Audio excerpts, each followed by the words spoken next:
Hi students, welcome to the BYJU'S Hindu News Analysis for 8th of September 2018. So let's get started. So let's look into the first article. So the first article says, can India take Sahi road to urban mobility? So what is the whole article all about? So what we will be speaking with reference to this article is about the Global Mobility Summit. So one of the intended objectives of this Move Global Summit is that the government wants to make sure that it has certain objectives and goals that it wants to make sure is accomplished. So what are these goals that is wanting to do? So basically what it wants to make sure is that the transportation that we currently have, and this transportation is basically one that is focused on an inclusive approach. So what do we mean by inclusive approach here? This inclusive approach basically means you have the clean energy, you have the renewable energy, so and then you have the electrification of the motors, so that all these three segments are interconnected,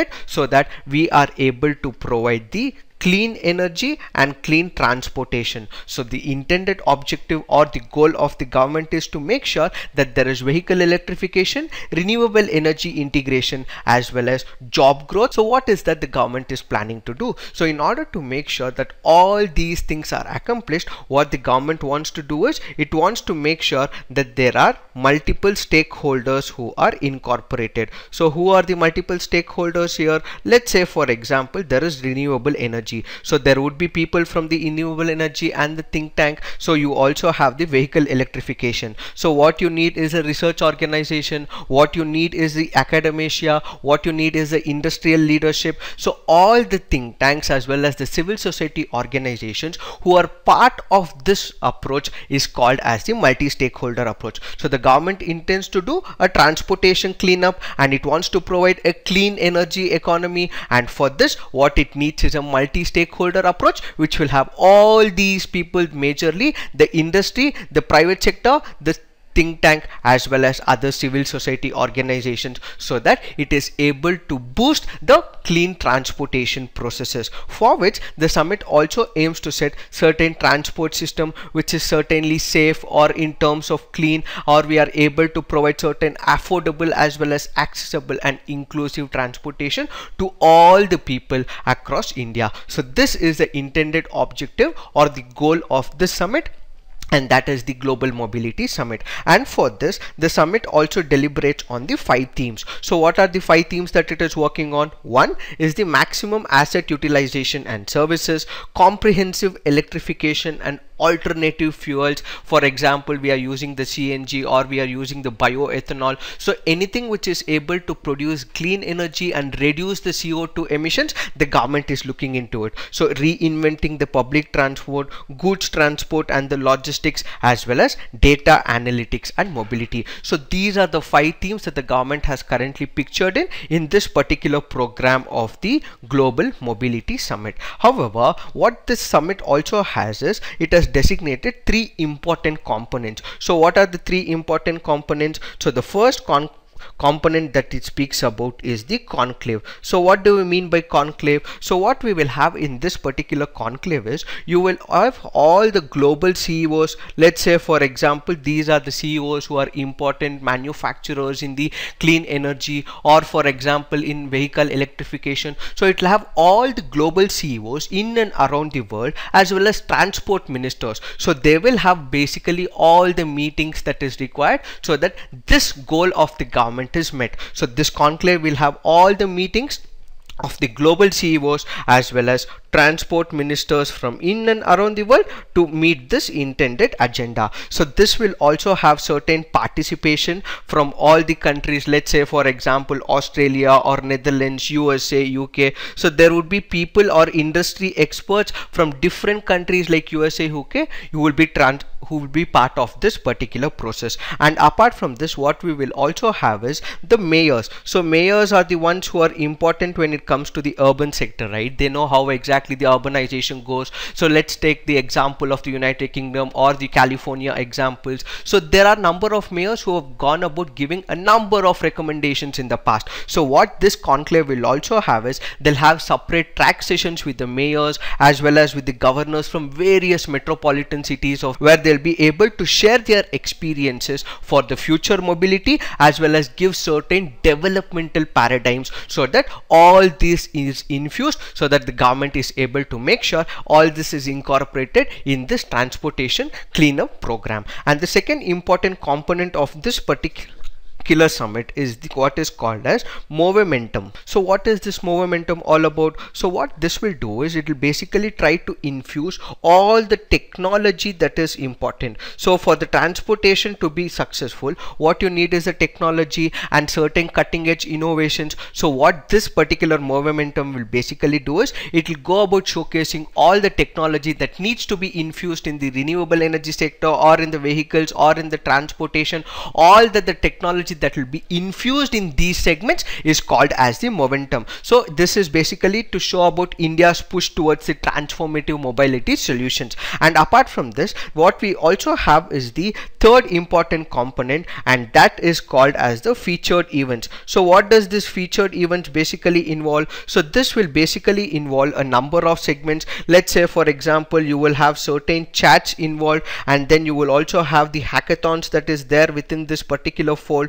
And the most important point what we will have is the network sessions. That is, all the people will be incorporated in this session, and they'll be able to give their experiences as well as offer some informal insights into what constitutes the transformative mobility. These are the important components that we need to understand with respect to the summit. And moving across, when we come to this particular article, what it says is that Prime Minister Narendra Modi did attend one of the summits yesterday, and he inaugurated this particular program. And what he said was that the future of the mobility for India should be what is called as the safe, adequate, holistic infrastructure as well as SAHI. So even before we understand what Prime Minister Narendra Modi spoke about this, what we need to understand is one of the concepts, and the concepts is called as the agglomeration economics.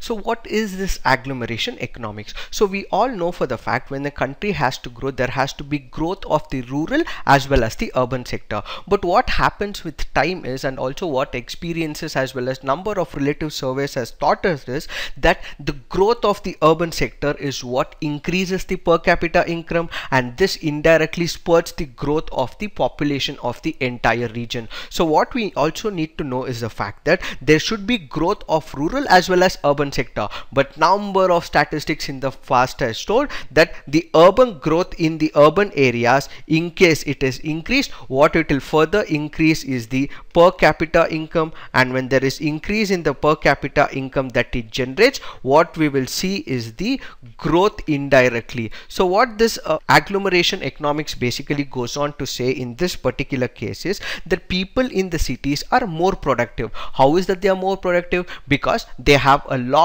number of skill set, and because these people who are located in the urban areas have lot of skill set, because they are more innovative and they are able to drive all their energy to increase the productivity, what we will see is that there is a boost in the economy, there is growth in the economy, and because of all this, what we will see is growth in the urbanization.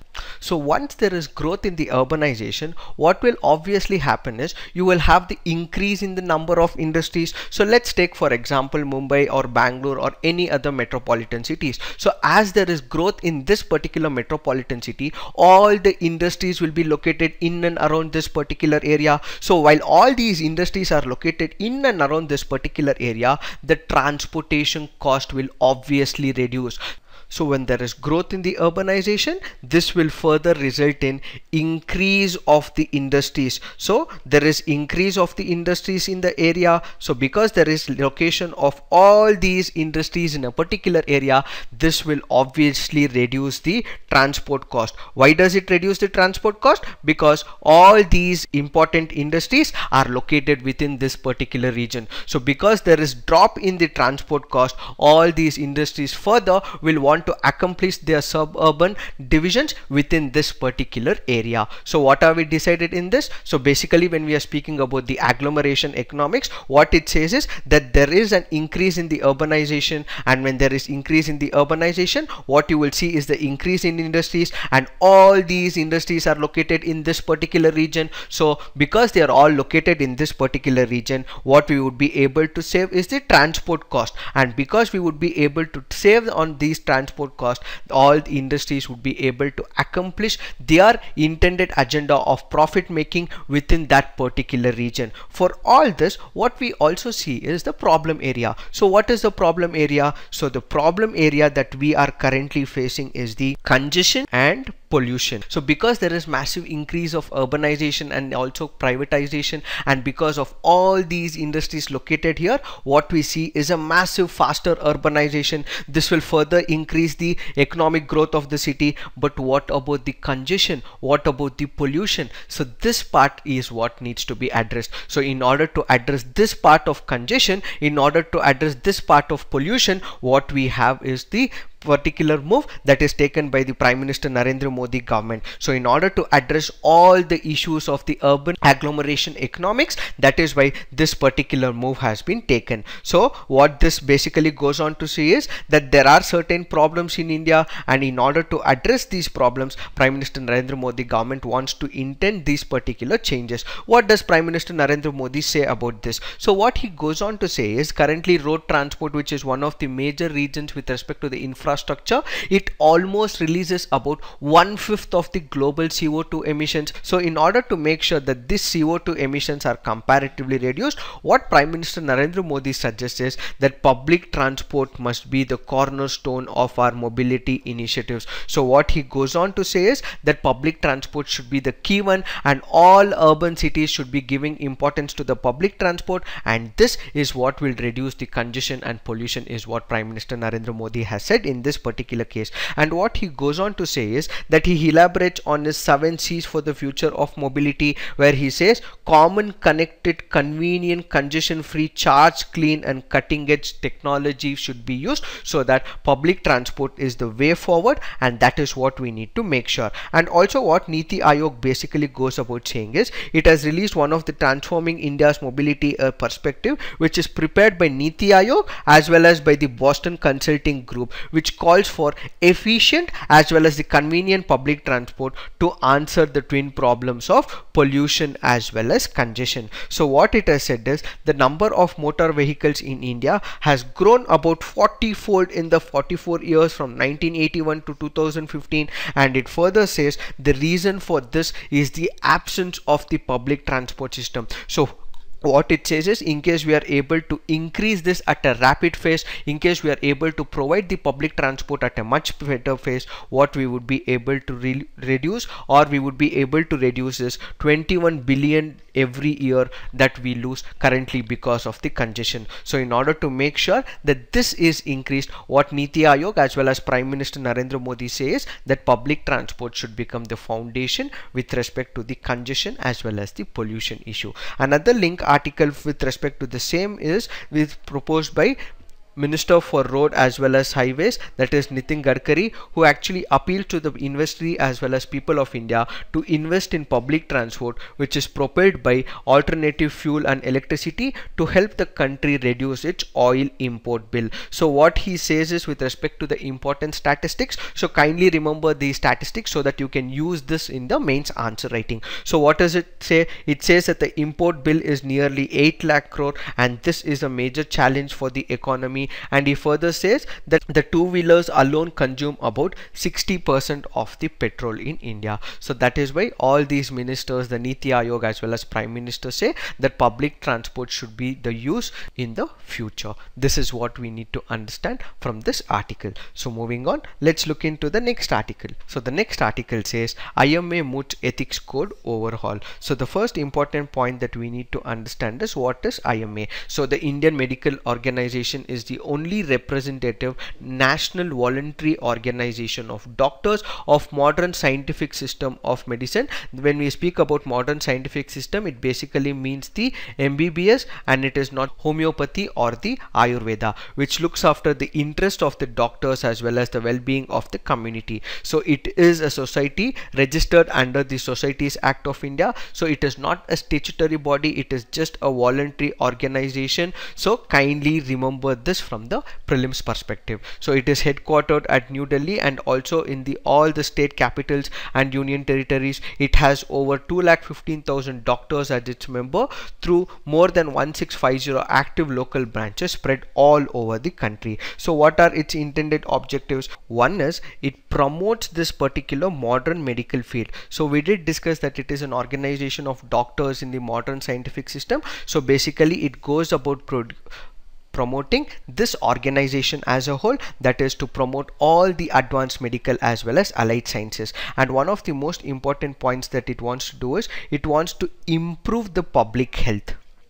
And the next important point is it wants to make sure that medical education in India is actually functioning at the maximum level, and all the reforms as well as research is also conducted with respect to the medical education. So three important objectives is promotion of the modern scientific system, then improve the public health and bring about reforms as well as research in the medical education. So these are the intended objectives. Now what the IMA says is that it wants to make sure that there are certain ethics that are changed. Why is that the IMA wanting to do this? So IMA basically wants to do this is because what it says is the last previous update of the ethical code book in the INA Medical Association or with respect to the entire medical paradigm is dating back to the year 2002. So because the ethical code has not been changed with time and there has been a lot of transformations with respect to the medical fields, and because there has been a lot of changes with time, this needs to be updated. So in order to make sure that there is an update from 2002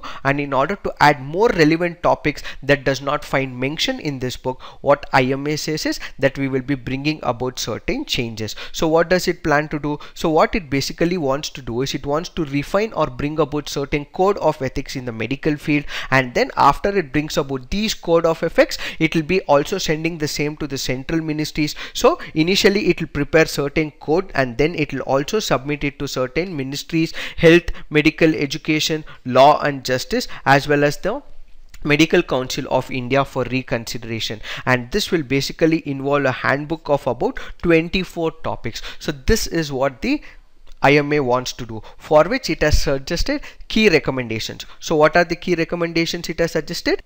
That individual doctors will be allowed to publicize their practice. Why? Because you know for the fact that there is corporate governance that is running in. So all these private hospitals that are there have a lot of money and they are able to publicize themselves, they are able to advertise themselves. In this particular competition, who is losing the battle? It is the individual doctors. In order to give some arms to these people, what the IMA has actually said, that all the individual doctors which currently are not able to publicize themselves, they're not able to advertise themselves according to the present laws. So they'll be removing these laws, or it is one of the recommendations where they say all these individual doctors will be able to advertise themselves so that they can also compete with the private hospitals which has a large of money for the advertising. And then it further says the decision to pull the plug should be taken by the relatives, not the doctors. So this is in case of the euthanasia. So it is not the doctors who will be deciding whether that particular person has to kick the bucket,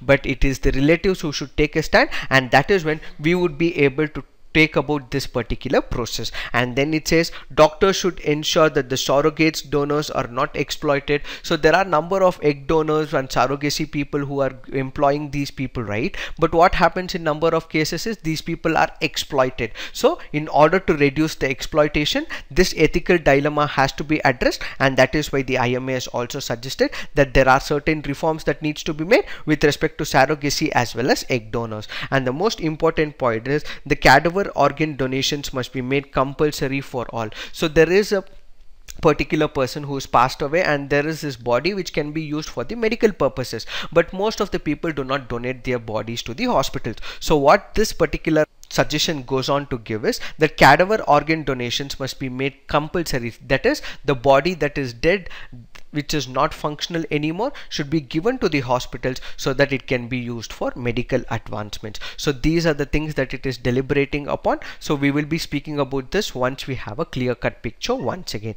but these are just the recommendations. So moving on, let's look into the next article. So the next article says post office solutions. So what are we speaking about? So we will be speaking about the India Post Payments Bank. So one of the important moves that the government of India has taken is it has made sure that the post offices will be now used as the payments bank in the future. So one of the most important points that we need to consider is this initiative will be operated under the Department of Post, and this comes under the Ministry of Communication. So this can be one of the important prospective questions from the prelims examination. So what is the presumed rationale, or what is the objective behind this move that the government has taken? So one of the important objectives or the rationale behind as to why this public payments bank is introduced by the government with respect to the post office is to achieve what is called as the financial inclusion. So currently the government has come with number of programs,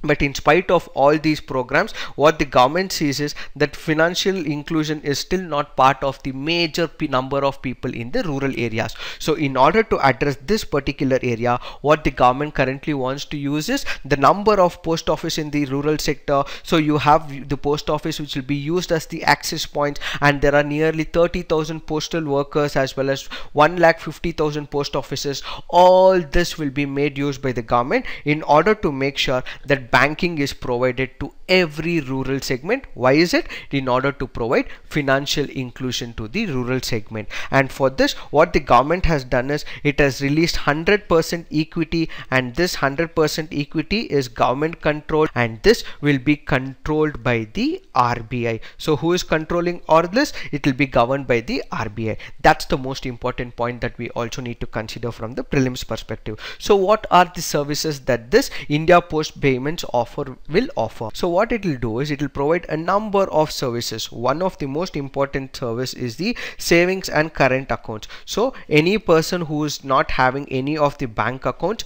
he would be able to open it. They'll also be provided a number of other things. Let's say for example the ATM services, this will also be provided. So they'll be provided the ATM debit cards as well, and they'll also be provided the text messages. So when there is withdrawal of money, so everything that is happening in the traditional banking system, same thing will be happening with respect to the services that will be provided. So they'll be able to open the savings as well as current bank account. So they'll be able to transfer the money. So this will also improve the bill as well as utility payments, and this will also be provided to the enterprise as well as the merchant payments. So these are some of the things that the banking system wants to provide as the services. But how is it different from the traditional banking? So all this is also provided by the traditional banking system, but there are certain changes. So what are the changes that we see with respect to the traditional banking system? One is that these people who are employing, or these people who would be employed in these services, they'll be able to deposit only 1 lakh as an amount. So they'll not be able to deposit more than 1 lakh. But with respect to traditional banks, you would be able to deposit any amount. But with respect to this India Post Payment Banks, what you will be able to show is you will be able to give only or deposit only about 1 lakh. Another important point is these banks will not able to provide the loans, or they'll not be able to provide the credit cards. So the traditional banks will be able to provide the loans as well as the credit cards, but this bank will not be able to provide the loans as well as the credit cards. And apart from this, what we also see is there is something called as the doorstep banking. So what do we mean by doorstep banking? So we did discuss that there are number of post offices and there are number of postmasters who will also be employed in this particular process. So what these people will be basically done is these people will be provided certain important things. Let's say for example the phones or the biometric devices. So they'll be able to go to a particular household and they'll be able to get them into the banking fold. So what we are doing is the financial inclusion indirectly. So because they are providing doorstep delivery or the doorstep banking, there will be certain transactions, and these transactions will obviously have certain cost. So they'll be charging about 15 to 35 rupees for each doorstep transaction that they are doing, which is currently not there with the traditional banking system. So these are the number of changes with respect to the traditional banking system. So what are the various challenges? So this is what the structure is, but there are certain challenges. So when we look into the number of challenges, what we have to realize is it is not going to be easy. And why is it not going to be easy?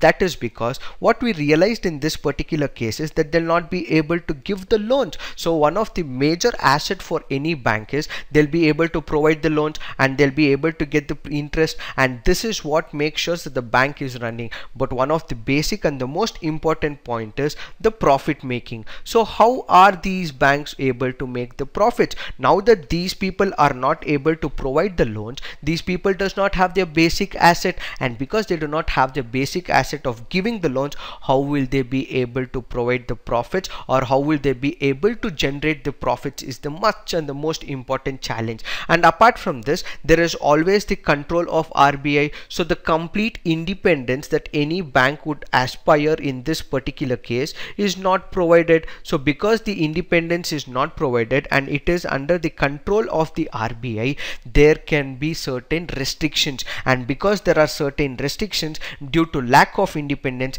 these people will not be able to employ their full strength into this particular model. And apart from this, what it further goes on to have is that there are certain other private banks. So what do we mean by it? So there are number of private banks. Let's say for example Paytm is also one of the payment bank when it comes to this particular model. Also we have Airtel as one of the other programs. So when we have all the private banks, these are the people who are already there in the business. They are not obviously seeing much of profits. So because they are not seeing much of profits, will a government entity be able to get all these profits is the question. So we already have a number of private entities. Let's say for example the Paytm or the Airtel. These people are already not able to generate the profits, and while we already have these which are not able to generate the profit, how is that the government, which is almost posed with lethargy and these are not much disciplined than the private sector, how is that these people will be able to generate the profit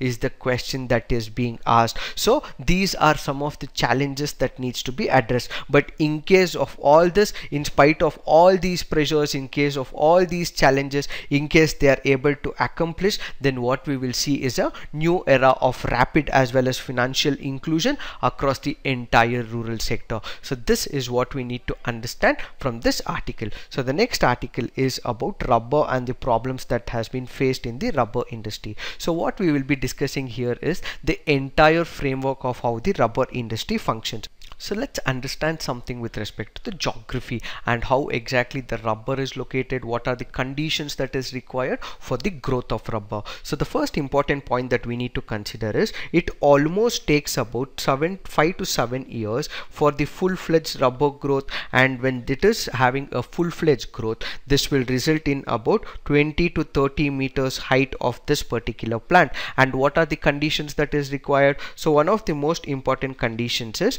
it will require the hot and humid conditions. So the temperature should be comparatively more, and this will require about 25 degree to 35 degrees centigrade. And what we also need is a constant rainfall, and for this what we need is about 200 centimeters of rainfall throughout the year. So these are some of the geographical conditions that we require for the growth of rubber. So what we need to consider is the production. One is the internal production with respect to India and also the global production. So first let's discuss the internal production. So internally, which is the first state that occupies the highest position? So it is the region of Kerala. So it is followed by Tamil Nadu, and then what we have is the Karnataka. So these are the major regions or the major states which has the maximum production when it comes to the regional hubs. And when it comes to Kerala, almost 85 to 90% of the production happens in the region of Kerala, and this is followed by Tamil Nadu. That is, there are certain districts in Tamil Nadu, let's say for example Kanyakumari,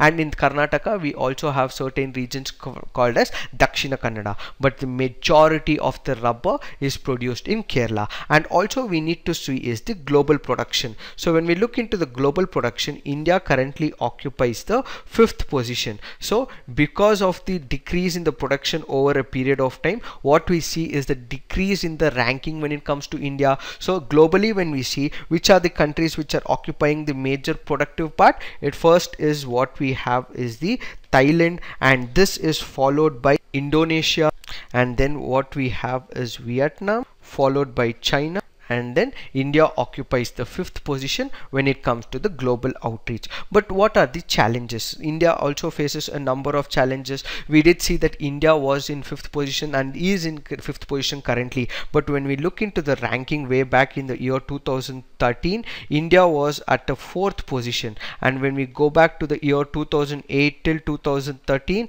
what we see is India was in 3rd position. So there has been a decrease in the production. So why is that there has been a decrease in the production? That is because this sector faces a number of challenges. So what are the challenges that we see in this particular sector? The most important challenge that we see is the competition. What is the major problem is India opened up its economy 1991. So because India opened its economy after 1991, where we followed the principles of the liberalization, privatization and globalization, what India had to do was India had to enter into a number of treaties, and India also enter into a number of free trade agreements with respect to other countries. And because there was a raise in the import with respect to all these free trade agreements, and because of the inverted duty structure that we see in the number of countries, what we see is the major competition. And because there is major competition from the neighboring countries, for example in the form of Thailand, Indonesia, Vietnam, China, that is why the production with time has decreased. And because there is decrease because of the constant exposure to foreign competition, what we see is the reduction in profits. And obviously when there is profits reduction, there would be people who would not want to do it. So what we see is all these people who are employed in the rubber industry, these people are currently seeing a reduction in the profits. Because there is reduction in the profits, these people are going and using these farmlands to other agricultural products. So what we see is a diversion of the farmland from rubber to other farm activities. And why is that happening? Because there is reduction in the profits. And also what we see is that the labor cost has increased with time, and even if the labor comes, what happens is there is constant state of absenteeism, and because of the highest level of absenteeism with respect to these rulers and with respect to these people who are employed in this generation process, and also because of the scarcity of this particular tappers. So what we need is the tappers. So what are these tappers used for? They're used to extract the latex from the rubber, and because there is reduction in the number of tappers with time, we are not again able to make sure that there is increase in the production.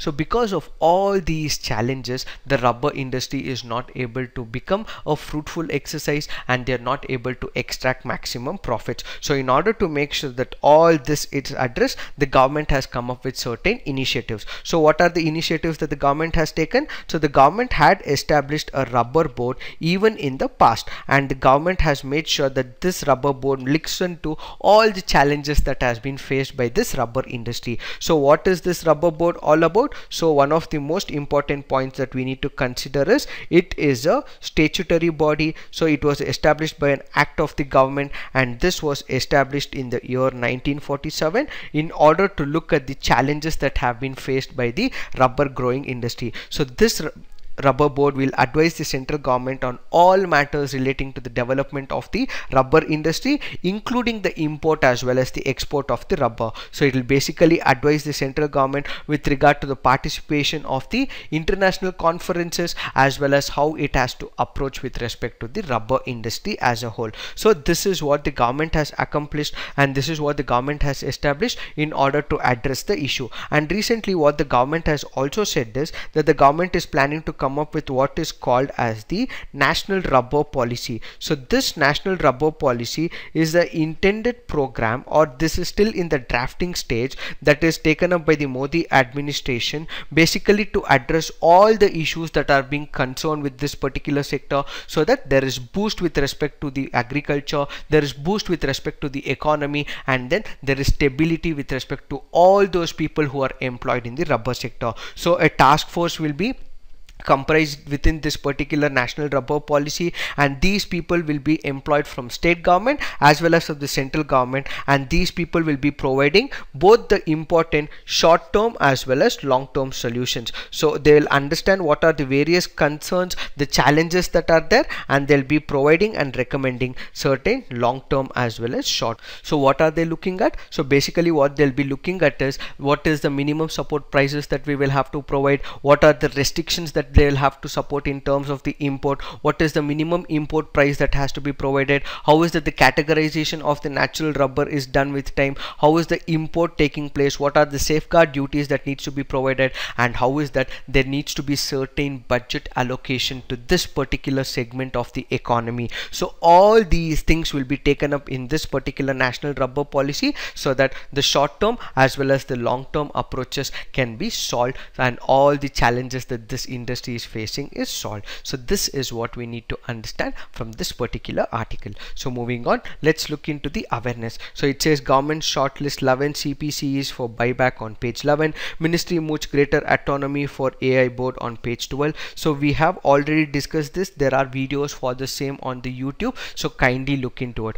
There have been a lot of queries with respect to article about section 377, so we will be uploading a particular video which will give an entire dimension of that video, and same to do with the 2+ dialogue that happened between USA as well as India. So for both these, that is section 377 that the Supreme Court gave a judgment, as well as the dialogue between India and USA, that is 2+2 dialogue, both these videos will be uploaded for the same issue. So we would not have discussed yesterday, and that is why we have not discussed today as well. So what you need to do is you can look into the BYJU'S CNA, look into the practice questions both pre as well as mains, look into those questions and write all your answers on the comment section on our YouTube channel, so that we can evaluate and give you the relevant feedback for the same. So this is it for today. Thank you so much. All the best.